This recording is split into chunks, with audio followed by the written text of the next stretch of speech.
จ้าแซ่บๆมื้อนี้มีแต่ผักเต็มจานเลยผักซี่เนาะจากสวนค่ะมื้อนี้แซ่บๆกับกระถิน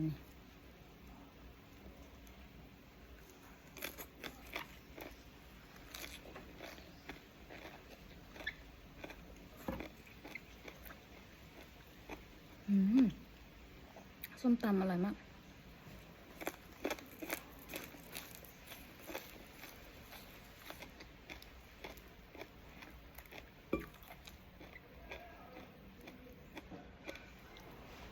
ปลาย่างกุ้งลวก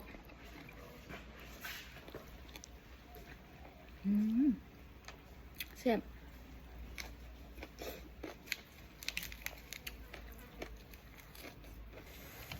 ผักบุ้งแซ่บอีหลีจ้ะมาเด้อ